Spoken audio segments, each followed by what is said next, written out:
Today we're sharing our top 10 games of 2023.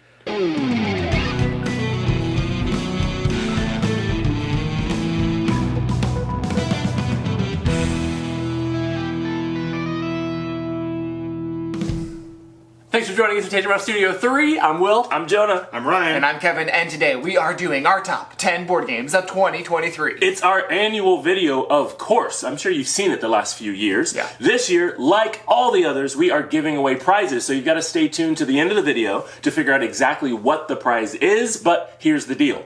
We are shooting for 2,000 likes in the first 2 weeks of this video being live. I believe that puts us right at December 18th. Yep. The reason that's the date is because we want to send you this prize in time for Christmas. Merry Christmas! We think it would be awesome if you got a Christmas present from Tantrum House. We might even include a Christmas card that we all sign. Ooh, let's do it. And maybe a picture of us in front of a fireplace. I don't know. We haven't figured it all out yet, but we do know that there's a game coming your direction if you're the lucky winner. So, like we said, stay tuned to the end of the video and we'll tell you all about it. Also, don't forget to check out the ladies' top 10 video. Oh, yeah. They're going to be sharing that as well. And they have, slightly different, better, I don't know, tastes than us. So be sure to watch their Definitely video better. as well. All right, you guys ready to go? Let's do it. Number 10. Alright guys, let's get this started. I've got my number 10 game, which is Bonsai from DV Games. This is a 1 to 4 player tile placement game. I super appreciated the aesthetics of it. I love the box art. When I saw this on the hot games coming to Gen Con list, I immediately was just drawn in. First off, I am a sucker for bonsai trees. Okay. I enjoyed the gameplay in it. It's a medium weight, lightweight game where you are drafting different types of tiles, cherry blossoms and orange blossoms, and you're putting them onto your tree. I very much enjoyed the mechanics for the game. The only disappointment I have is that every time I build what I hope to be this most beautiful bonsai tree, You lose? No, well maybe. I usually win, but the problem is my tree looks like this dumpy, frumpy, So it it doesn't look like a tree. I scored a lot of points for going off the far right side or the far left side, gotcha. and I didn't get a beautiful package on the actual table experience. However, I do very much enjoy it. I like the components, I like the look of everything. Okay. My number 10 is Bonsai. So, my number 10, I feel like personally I don't normally put party games on my top 10 list. But you should. But this game I felt like deserved a spot, and that is hard to get. Okay. So the really cool thing about this game is that it plays up to 12 players, and it's a combination of, think Codenames, very popular game from CG back in the day, and Similo. Similo, yeah. And the one thing that I love most about this game is the title, because truthfully, it's kind of hard to get when you get to the end. It's like it's accurately kind of just hard to get, and I really like that about this game. This is my number 10. My number 10 from Good Games Publishing is right side up. Mercurial. They've basically taken the mechanic from Splendor, which I think is an amazing game. It might be in my top 10 of all time. I'll have to double check that. And they've blended it with a deck builder. I think it's just really interesting. I like the art. I like what they've done with the cards. I do think it might be too complicated, and that's why it's number 10 and not higher up on the list. Okay. But check it out, Mercurial. Alright, mine is Perspectives. This is from Space Cowboys, designed by Dave Neal and Matthew Dunstan. I am a big fan of solving mysteries and those games that the unlocks and all those kinds of things. Perspectives is a new twist on that. And you are all working together, but you have these cards that are sort of passed out at the beginning of each act, and there are 4 acts in each game, and you have these cards in front of you, and you're trying to communicate with your fellow team members to figure out the mystery and figure out how to solve the questions that they're asking. And I really enjoy it, and they did a great job. The artwork's good, the mysteries are fun. The game comes with 3 different mysteries, and like I said, there's 4 acts in each mystery, so there's a lot of gameplay in the box. I would say each one takes a little over an hour to play. Great game, and I really enjoy playing it. You can play this probably up to 4 or 5 players. No, you can go 6 players on this pretty easily, so yeah. Kevin's been raving about this one. It sounds super fun. I definitely want to try it. I feel like it could have made my list if I had the chance. Well, I'll let you play because you don't destroy anything. Right. So Replayable. it's replayable. Nice. Number 9. Okay, my number 9 of the year is Moonrakers Titan Edition. It really actually is 3 expansions to the base game Moonrakers from Ivy Studios. It's the Nomad expansion, Binding Ties expansion, and Overload expansion. And although it came out really early in the year, so some of you behind us may have forgotten about this game, it is so good. And not only that, I think that they do such a good job of the rule book and the insert and how everything looks. Not only does it play very well, it makes you want to play it every time you open the box. That is my number 9. I couldn't agree more. If I had remembered that game came out this year, probably would have been on my list. Man, keeping track is crazy. My number 9 game is actually Aurum from Pandasaurus Games. I pulled a Ryan. It's a trick-taking game that puts a lot of twists on what you would normally think of as being a trick-taking game. In this game, you can't play any of the suits that have been played before you. The trump card is actually a wild card that you have to win in order to get into your hand. When you play it in teams, which is my favorite way of playing it, in the game, the highest card is going to win the trick. However, the lowest card is going to win the trump, and they're going to be the ones that get to go first next time. So when you play it as teams, you actually are trying to kind of win both, which is super cool. Really, really enjoy the game playing it. Been playing it a ton. These small box games make it to my table a lot. Number 9 is going to Aurum from Pandasaurus. Mine is Hickory, Dickory from Plaid Games. This is a worker placement game at its core. I love the theme of this game, and you have different mouse meeples that are jumping off and on the hand of the clock that's going around the clock, and it's all about timing and making sure you're doing that right, collecting different little antiques or little tchotchkes that you're putting in like a set collection sort of thing. So I really enjoy the gameplay in Hickory Dickory from Plaid Games. My number 9 is Lord of the Rings Adventure to Mount Doom from Cosmos.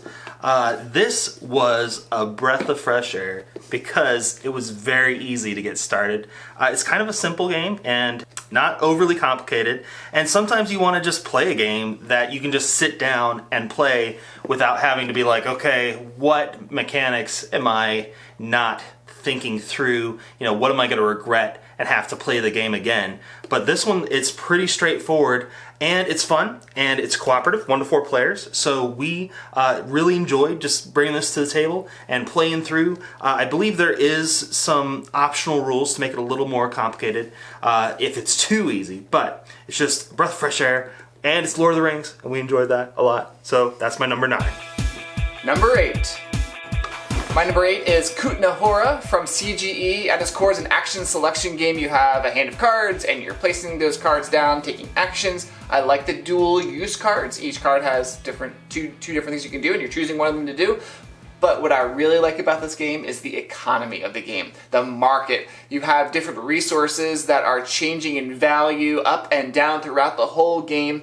And there actually aren't any physical resources. It's all based on this like market board that's changing, and you're basically using money throughout the game to pay for the resources that you need to, or even get income based on those resources. So I really like that in the game. The other thing that I really enjoy about Kutna Hora is the interaction. You're gonna do things that really help other people, and then you're gonna do some things that really hurt other people. So Kutna Hora, my number 8. Yeah, if I hadn't just played it last night, and I haven't yet fully wrapped my mind around what happened then, it might have made it to my list. But instead... Hey, real quick, can we tell everybody who won the game last night? Jonah won. On a tiebreaker. Ryan did really well. It was a tiebreaker. Yeah, he could have had it. My number 8, Star Wars the deck building game from Fantasy Flight Games.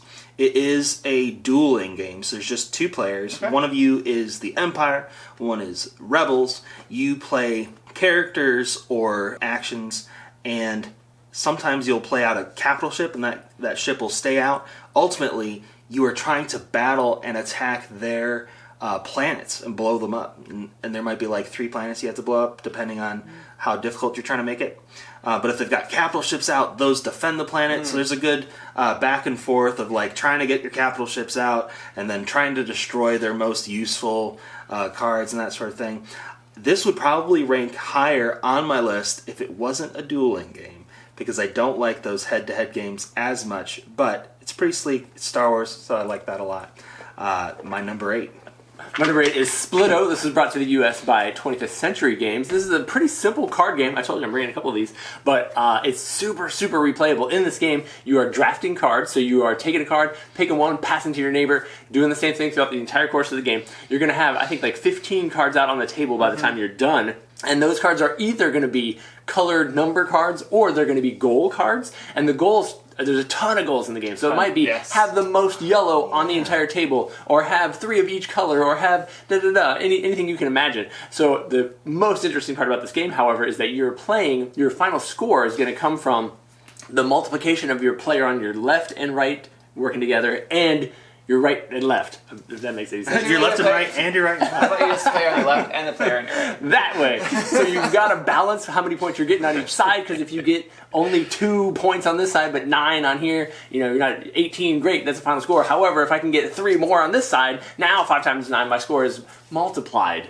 Literally. So it's a really interesting balancing game. It changes a little bit every time you play because you're going to have different goals, but it's super easy to play, and I really, really enjoy just the way it looks on the table, how easy it is to teach, and how much fun it is to beat Sarah by 4 points because I had 1 extra multiplier on this side or whatever. Really, really fun stuff. Really enjoy Splito. Okay, so my number 8 is also a CGE game, so that's fun. We did 2 of them on number 8. Nice. And it is the newest expansion to the Lost Ruins of Arnak. This is the Missing Expedition. It's the newest one that came out. One of the reasons I love this one is because it does add a few new things to the base game of Arnak, which I actually like a lot, but it offers a solo mode or a 2-player campaign.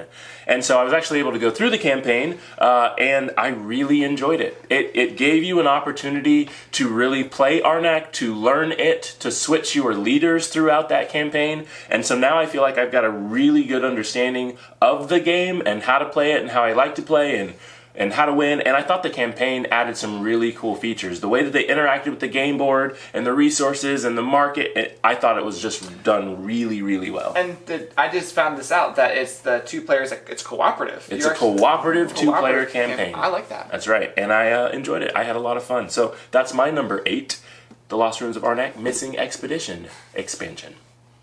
Should I admit that I never beat Sarah at this? Number 7.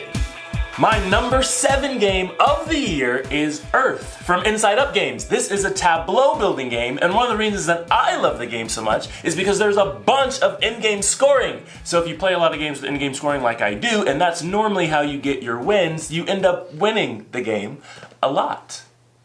My number 7 game is Earth, which I don't win as much. However, I do super enjoy everything that's going on the table. You've got to link the placement of your cards. It's not just tableau building in that you're going to score points at the end. You actually want to try to get things in rows and columns, and you want to try to do things that will allow one card to trigger another card to trigger another card, and I super enjoy those types of triggering games where your turn is one simple action that everybody at the table is playing, which is cool because then everybody gets to do stuff on their turn. However, when you can get that turn where you do this and it does this and it does this card and this card and this card and this card, and you get these things for free, very satisfying. My number 7 is also Earth. I like this for 2 main reasons. One is the engine building. Will mentioned that a little bit, but getting that engine going and you just really ramp that up throughout the game. Fun, fun, fun. And the second thing is everyone's engaged the whole game. You are looking at what's Will going to do, or what's Jonah going to do, or what's Ryan going to do on their turn, and is that going to impact what you're doing in your tableau? That is awesome to keep everyone engaged the whole time in the game. I disagree. My number 7 is Emerge from Pandasaurus. In this game, you are creating islands and then growing them up and then populating them with animals or trees. I really enjoyed the way that you score, the multiplier aspect of it. Emerge, my number 7. Check it out. Number 6. My number 6 is also Aurum. For all the reasons Will said, I think it made trick-taking interesting again. My number 6 is Last Light. It's a fast 4X game. You gotta get it. My number 6 is The White Castle from Devir. Monster game in such a little box. And my number 6 is hard to get. All the things Jonah said, I played it more, I like it more, it goes higher. Number 5. My number 5 game is Raising Robots from Nauvoo Games. This is one that we got to play as a prototype early, and I was like, man, what a super enjoyable prototype. Then the finished product came, and I enjoyed it even more. Really, really neat stuff going on. I think they've already got an expansion as well. Super fun engine building game. Again, kind of reminded me a little bit of Wingspan. I've been told that it's more like other games than that. I think it's like Wingspan with the walking down and stuff. Yeah, but really, really fun art. And in this game, I felt very rich. In a lot of games, like, the resources seem tight and I can't do the things I want to do. In this game, every turn was fun because it was like, I'm doing another thing over here and I got resources for this one. And it's that chaining thing again. And all the rewards going with it. This would be on my top 10 list, but I'm creating another top 10 list of my favorite Kickstarters of the year. And this was actually crowdfunded at the beginning of the year. Yeah, so fast turnaround. Check it out on Melissa and I's video. My number 5 game of the year is Apiary from Stonemaier Games.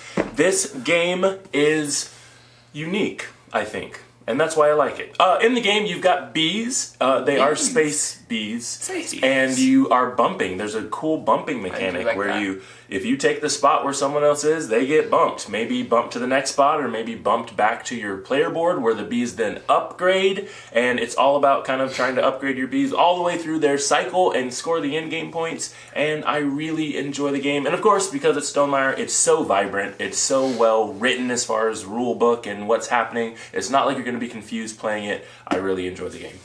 My number 5 is Overboss Duel from Brotherwise Games. Overboss! Katie and I really enjoy the Overboss game. And then when we found out that Duel existed, we had to get it. It is basically a standalone expansion. I don't like head-to-head games, but it's Overboss. And it makes it fun. I like that you can combine it with the original Overboss. That's cool. And mix the tiles together, and it rejuvenates my love for the original Overboss. Check it out, Overboss Duel. My number 5 was actually a surprise for me. I did not know that this game was coming out. A game in the world of Scythe. Expeditions, 1920 plus Expeditions from Stonemaier, designed by Jamie Stegmaier. I had no clue that Scythe was going to get other board games. Yeah. So I was just like, what? I love Scythe, so I was really interested in this one. I really, really like this because of the card-driven nature of the game. You're trying to get those cards that's really going to work out for your game. You have the mechs that are moving around the board to get the cards that you need. Really, really like how the cards work in Expeditions. It's all about it. And of course, it's based on the Scythe universe, so it hits on the theme too. I kind of liked it better than Scythe. What'd you think? Do you like Scythe better? Oh man, I don't know if I can make that judgment call yet. Still thinking about it. But 2 Stonemaier games, Expedition is definitely better, right? No. Right? No. Apiary deserves the 5 but spot. the theme! The theme? The theme gives You it even said it was weird. The theme is weird, but the gameplay is cool. Okay. Number 4. Well, we finally made it to our top 4 games, we're past halfway, so we're gonna slow things down a little bit right These now. are the best games of the year. These are. These are the money makers right here. This is if you come over, if you see us at Tantrum Con, these are the ones we're trying to play. Yep. These are the best ones. So my number 4, because I don't know if I was supposed to go first, but you're doing it is heavy and I'm tired of holding it. Kinfire Chronicles, Night's Fall. Yep. Katie and I have had so much fun playing through this. There's 21 scenarios altogether. I think we played through over half. Mm-hmm. I just appreciate so much how they give you the rules a little bit at a time, so they're walking you through the rules as you need them, and it's been a lot of fun. There's been some choose your own adventure aspects of it. I enjoy the basic gameplay is you have a set of 9 cards that are paired with 9 other cards, so 18 total, and you're swapping those out. You've got certain restrictions, so you're building the best deck to then do combat, and then there's some out of combat things. But you're helping other players with your cards it's all too, cooperative. so you're helping them out. Because half of your cards are boost cards that you're playing on other people's turns, so you do go through your cards pretty fast. We've really enjoyed it. This could have been my number 1, except all of that I said about it walks you through the rules as you need them. There have been like 2 spots now where it'll be like, refer to these rules, and I'm like, where are those rules? We haven't come across that yet. So just 2 hiccups overall, but otherwise very sleek. We've enjoyed it a lot. I like that the box cover, the box top is like your game board. It's connected by magnets, and then there's oh man, everything's just really well thought out and laid out in the game. like your basic all the components, different scenarios, little scenario booklets. Really cool. I've heard Ryan and Katie both rave about this on separate occasions without each other. It seems like a lot of fun. Let me move my mug. Not sponsored by 20th Century Games. Isn't that Game Toppers? Out of the way. What is Game Toppers? So obviously not sponsored by 20th Century Games.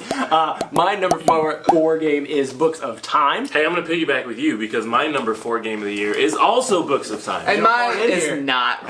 We almost did it again. Very much enjoyed the gameplay of this game. Got some unique features going on where you can only flip through your book in one direction unless you want to reset everything. I also actually just kind of enjoyed the kinesthetic experience of popping your little book open inside. It's got some really unique components that I haven't seen in other games. If it was just that, it wouldn't be as high, but the gameplay is actually really good too, so I've enjoyed this one a lot. Yeah, for me, it's a book building game, and that was a new avenue, a new thing, and so for me, it was already like, oh, I want to play that. I saw a preview of this game really early on. 6 to 9 months before this game came out, and I came back talking about, hey, they're like doing a book building game. It's like a 3-ring binder. Like, this is gonna be, it sounds pretty cool. We should play this. And then, like you said, the game came. It's actually a fun game to play as well. And for me, I've played it a bunch of times because I really enjoy that. Yeah, good stuff from Board&Dice. Mine is 3-Ring Circus. I love the nostalgia theme. Going to the circus, and the whole point of the game is that you are in charge of circus troupe, and you're building the best circus troupe. So you're sort of a tableau building type game, but also you're performing in different cities. So there's also this route building going on with some majority scoring, and love that in the game, how the sort of majority scoring plus the tableau buildings all working together. Fun. And the artwork's kind of like I don't know, has that nostalgia theme with the old retro feel. Yeah, retro feel. So here's my question for you, Kevin. Devir's come out with some really fun games in these smaller boxes. I know. Red Cathedral, White Castle, my number 6 of the year. 3-Ring Circus. Are you seeing a trend here? Are we getting a small box? Yeah, I mean they're working, right? Yeah, they are working. I was gonna put White Castle on my list, but I need Joe to put it on here, so I'm so happy. I love the dice worker placement of that game. It's fun. They're really fun. Yeah, they're doing a good job. Packed a lot. Small is the new big. Oh, small. Number 3. My number 3 is World Wonders from Arcane Wonders Table Presents. Amazing. It's a tile building game with wooden monuments, and some people have talked about maybe plastic monuments instead of. It's like, no, the wooden monuments are the way to go. World Wonders, love the gameplay. My number 3 is Raising Robots, for all the same reasons that have already been said. This, I think, is an update to one of my favorite games of all time, and so I got to put it in my number 3 slot. Whoa, I like that description. My number 3 is an update of a game from the past as well. It's Far Shore, which is a brand new IP technically, but it's basically Everdell 2.0, because in this game they've taken all the great stuff from Everdell, fixed the few little tiny things that were issues in the base game, re-themed it, added some new stuff to it. Really, really enjoyed this one. I'm going to sneak in a bonus one. What? This is not quite like number 3 material, but My Little Everdell is super good. If you're looking for a streamlined experience of Everdell, My Little Everdell is not a kid's game. It's just a bonus game. It's really great stuff. Both of these, excellent stuff. Okay, my number 3 is Marine World. It's the Ark Nova expansion. Ooh. So here's the thing, you've got to like Ark Nova. I get that. I do like Ark Nova, and I love Ark Nova. And this is such a good addition. One of the things I love most about this, of course there are marine animals. Okay. If you're into the animals, right? There's lots of marine animals. Cool meeples. Yeah, there's little cool meeples. I played with the penguins. They were nice. Okay, but what I love most is the asymmetric cards now that dictate your actions. And that to me added, notched this baby right on up. So. Number 2. My number 2 is the game Sweet Mess from Fantasia Games. This is a full table experience. surprisingly, it looks like it might be like this super easy, fun game to jump into. It's got levels. So it's kind of like Ryan mentioned earlier, it's got a little bit of that Splendor mechanic going on where you're trying to fulfill recipes, in this case, using resources that you have, and some of those are ones that you can carry over and use over and over and again in the game. The game features really cool plastic trays for all your components. It's got really heavy-duty cardboard pieces. It's just a deluxe experience. I got the playmat for it as well. I've enjoyed this one from its early inception days, way back when it was a Kickstarter. It finally got published this year. Very excited to be able to play it. Have enjoyed it thoroughly. Lots of new changes and tweaks and improvements. Very much enjoy Sweet Mess. Woo! All right, Ticket to... Oh, Jonah, welcome. We're here. This is kind of heavy, so I'm glad. I need your assistance. I'll help. I'm a big fan of Ticket to Ride, base game. I have a lot of the expansions, so when I heard about Legacy, I mean, I was all in. Sounds like you were all in it too. It's so fun. So here's the thing. I really think that as you see more top 10 lists from other content creators out there, that you're going to see this game in the top 5 of their lists even. I'm going to say top 3. Okay. Top 2? I mean, it's Do I hear what? It's our top 2. Yeah, right. Yeah, there we anyway, it's so good. It's so good. We played it through. Yep. I immediately thought to myself, "Oh, I'll play that again." Like I'm gonna buy it. Yeah. The cool thing is, even after the 12 games of the campaign, there's still a game that you can play there. But you're saying you want to go through the campaign again. Yeah, it was good. Well, also because you're not fulfilling all the things in the campaign. That's true. Like, you see what I'm saying? Oh, like, yeah, the cards. I didn't do that thing very well. That was unlocked when we unlocked. He's talking about some things. We did a spoiler, not free. We have a spoiler video about all the things that we liked and didn't like about the Ticket to Ride Legacy game. That's right. So this is our number 2 of the year, Ticket to Ride, Legends of the West. It's a legacy campaign. If you haven't played it, you should. Check it out. For my number 2, the question was raised earlier, is Expeditions better than Scythe? And I think it is. So this is my number 2. When the original artwork came out, before Scythe was even like a game, I was a fan of the art. And then Scythe was announced, and then I played it, and I was like, oh, this has been overhyped. But then I played this, and I was like, why haven't I heard about this? This has been underhyped. I think everybody should check it out. It is a fun game. Expeditions, my number 2. Number 1! We're down to our number 1 game of 2023. These are some of the most enjoyable experiences that we had for the entire year. The most. Well, I meant like I didn't experience yours, but they're experiencing greatness. And the best games, we think, of the entire year, based on all the games that we've played. And we should throw out the disclosure, we don't get to play every single game. There's a bunch of games that I saw that came out this year that I actually haven't had a chance to play yet. So of course we can't rank those. Right, we gotta trust the experiences of somebody else at the table sometimes. Yeah. And it makes me want to play them. I'm glad we do this video because I usually go back afterwards and say, alright, this is number 2 on your list, I still haven't played it, we gotta try it. Okay. Really good time. Also, before we jump into this, don't forget that we have a giveaway to announce right at the end. You're almost there. Ryan, what is your number 1 game of the year? My number 1 game, not going to be for everybody, I acknowledge that. But you know how when you turn on the TV and you're in the middle of a movie, it's already started, and then you're like, oh, I guess I'm watching this now. Because I can't turn away. That's my number 1 game. Blazin', when it comes to the table, I'm playing it. Okay. Every time. This is from 25th Century Games. You're basically creating someone's heraldic blazon, which is the description of their heraldic symbols and charges on their shield or coat of arms. And so it follows some of the heraldic blazon rules with how certain things can't touch each other color-wise, and then other different combinations that may or may not be allowed, and then some of the exceptions to the rules with your abatements and that sort of thing. So I'm a little bit of a heraldry buff. Well, I know this for a fact because we were playing a different game yesterday, Kutna Hora, and Ryan, and there's some heraldry stuff in that. Yeah. Right? And Ryan's like, "Oh, I'm going after that one because I picked that one specifically because it was similar to my ancestral blazonry or heraldry from Cornwall or something. But anyway, I really enjoy Blazon. It's my number 1 game. I don't think it's for everybody, but I do think everybody should check it out.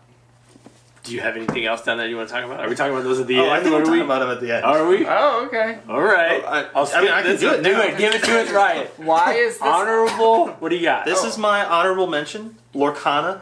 I don't have the boxes because they come in those, they're like tear packs, yeah. Okay. And you tear them open and it's just a bunch of raggedy cardboard that I threw away. So now I have them in holders. But Lorcana would have made my top 10, but number 1, collectible card game. I don't care for collectible games as much because I just feel like I want to be able to buy whatever cards I want. Gotcha. I don't want to do the random. It's a big money drop. And then it's also a dueling game. I don't like dueling games. I feel like that can't be true. Ryan has three I don't like dueling games, but they're all in my top 10 of the year. Yeah. But Lorcana was such a big event at Gen Con that it made an impression on my consciousness. So it's definitely up there for the year, not in my top 10. Just a runner-up. And then here this is what I thought he was gonna not say. a runner-up. This is a sneak peek at next year's top 10 list. I don't know if it's going to be in the top 10 because I haven't played next year's games, but this would have been this year's top 10, and I think it's going to be high on my next year's top 10. Not Lorcana. This is Lore. No Kana. No comment. I don't even know the company. I think it's self-published, but it is so good. So you are. They don't. There's not even text. There's just like images, and you're basically your mind is filling in the story. You are telling these tales of these characters and what they're doing, the lore behind them. I do like the artwork. It's It was very cool. it was a lot of fun. See if you can check this one out because if nothing changes, it's going to be on my list next year. Okay. I got one of those as well. This game, if it had actually been published this year, would have been my #1 game of the year. Unconscious Mind from Fantasia Games is fantastic. I've gotten to play early prototypes. I got to see the latest prototypes with all kinds of new expansion-y stuff coming at Essen. And if this had made it to the table officially, which I don't know when it's actually getting printed, probably first quarter, this would have been on the list. Instead, however, since this one actually was published this year, Sagrada Artisans. Look at that shiny action on the camera. Yeah, that's pretty cool. Man, what an experience. I believe, I'm just going to ruin it, I believe this is yours as well. It is. It's my #1 game of the year. It is. So it good. deserves the spot. We did get to play it together. We played through all the scenarios in the game. I think, did you go back for seconds? I did. I've played it through all the way twice. Man. The Sagrada game, basic, is a fine game. Really good. Place the dice in your window, lots of fun. This game adds so many levels. It's really, I'll say it, I haven't actually played Ticket to Ride Legacy yet, so apparently that's on my list next. This is the best Legacy game that I've played. It is challenging each round. A lot of Legacy games have like a throwaway level at the beginning that if you've played the game before, you don't even need to play it. Except for this one is a fine game to start off with. And then halfway through, you get to one that's just a filler that was like a waste of your time and energy.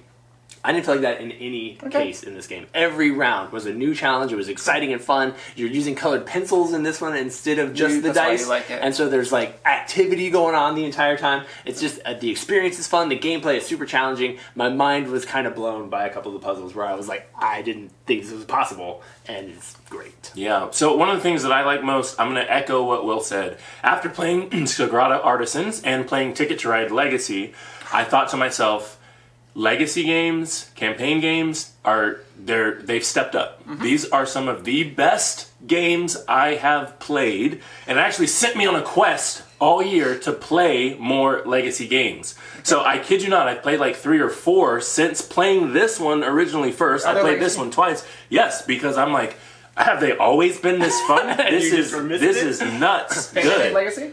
So I haven't gone to Pandemic yet. Oh, that's gonna blow both of these out of the water. I'm telling you right now. I'm telling you right now. I don't think so. No. We played that together. I put this as my #1 on purpose. Like, this is the I like best. Legacy. I could see this being better. I haven't even played this, and I think it might be better. This is the best. And again, Ticket to Ride was our #2 game. Yep. These are the best. I'm talking about spend your money, folks. Okay. You have to play these games. I'm serious. It is fun. You want to go back. My brain was doing the gymnastics after each play. Like, oh, could I have done that better? I don't have time. I got to go on to the next one. Like, I'm ready to play it that second time as well. Well, my #1 is not a Legacy game. But it is my #1 game. It is Barcelona from Board&Dice. This is designed by Danny Garcia. At its core is an action selection game. You are placing some citizens on the board and you're getting 2 to 3 actions and getting you points and building up the city of Barcelona. I think why this is #1 is it checks all the boxes for me. So you have the theme, cool theme. The artwork is very vibrant and really cool. I'm just comparing all the boxes. The components are really cool. You guys have wooden components in there? Yes. Okay. We got secret envelopes with stuff in it.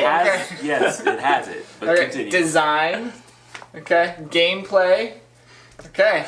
Good. This is probably great, though. I haven't actually played Barcelona. This one you can play again Can't play that one again. Oh, no, you can. Recharge pack. Recharge pack. Come on, Kevin. That was good, yeah. So, no, Barcelona is really, really cool. I've enjoyed all my plays of it, and I think other people would like to play it as well. So. I would like to play it. I haven't played it. Yeah. I was so stuck on Board&Dice's Books of Time, Right. which was my number 4 game of the year, that I passed on Barcelona. Now, I came back for their next one, right? Nucleum, which was announced at Essen and things like that. Almost made it my top. But I skipped Barcelona because I was like, Books of Time's so good, I'm going to stay here for a while. Yep. All right, I got a question.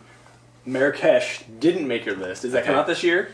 I don't know. And have you played it? And how similar is it to Barcelona? It looks kind of similar. Not similar at all. Okay. Not similar. Marrakesh I super enjoyed. It's probably like 11, 12 on my list. I think Marrakesh is not 2023. Oh, actually, I think that's 2022. I think it did come out 2022. Yeah. So, but I love Marrakesh. I played Marrakesh in the last week. I like that game a lot. There's a few games we should probably do like a top 10 list of like the last 5 years. Ooh. because there's a lot of games that have come out that like make it in that rotation for us. I feel like, and I think that's like test of time. Top 10 games of the 2020s. 20 years. That's a long time. No, like the 2020. Just 20. Okay. 2020. Not 200. I do have one honorable mention. Okay, give it to us. What do you got? So the game that I had a really fun experience. We're talking about these campaign type games. This is a sort of campaign type game, escape room mystery solving game, which, you know, if you heard earlier in the video, I love those types of games. This is called Mother of Frankenstein. They have Volume 1, Volume 2, and... wait for it. Volume 3. I would have never seen that coming. I like how the artwork is different on each floor. Right? Just different colors. Background colors. Just different colors. Man, they takes you through a story of the like Frankenstein. Mary Shelley is sort of the writer, and it takes you sort of behind the scenes of that Frankenstein story and brings that whole thing to life. And I'm telling you, the thing that's in box 3 is pretty cool. So Is it a body? Frankenstein actually pops out after you've made it. My honorable mention, almost made it. Excellent. So here's what's fun. You might be wondering why Sagrada Artisans is in shrink, and the reason is because we actually want to give it to you in time for Christmas. So as a reminder, the rules are as follows. We need your likes and comments and shares in by December 18th. That way we can get it in the mail and get it to you in time for Christmas. But there's more. I have a shrink Barcelona. What? Merry Christmas, baby. What? So we're going to have more than one lucky winner. Yep. Again, here's what you have to do to win. You've got to like the video. We are Like shooting this for video. 2,000 likes on the video. In 2 You've got weeks. to comment because we're going to choose the winner from someone who has commented. Yep. And of course, share it with your friends and family and coworkers and whoever else so that way you likes. can get the likes and the comments in there so you have more of a chance to win. And we should say, check out the ladies' video too. That's coming soon. Absolutely, yeah. They're going to put theirs together as well. It'll be full of exciting games that you will love, I'm sure. Let us know in the comments some of your favorite games from this year. What did we miss? What should have been on the list? And then also, I always like to know, who do you guys agree with? Like, who most aligns with your top 10 list? We all know it's Ryan. He likes the games that the people like. I don't know how he does it. I don't know if this is going to be anybody else's top one. Is it anybody's number one? Excellent stuff. Thank you guys so much for tuning in, following along, liking all of our videos here at Tantrum House. Merry Christmas, Happy New Year, all the things. We'll see you guys next time.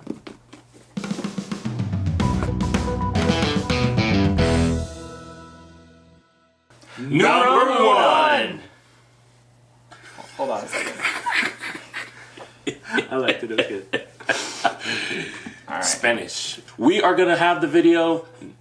Can't be earlier than it actually gets posted. I got it. I like that game. I feel like it should have an extra T. Otherwise, it's Splito. Splito. Or it should be like Splito.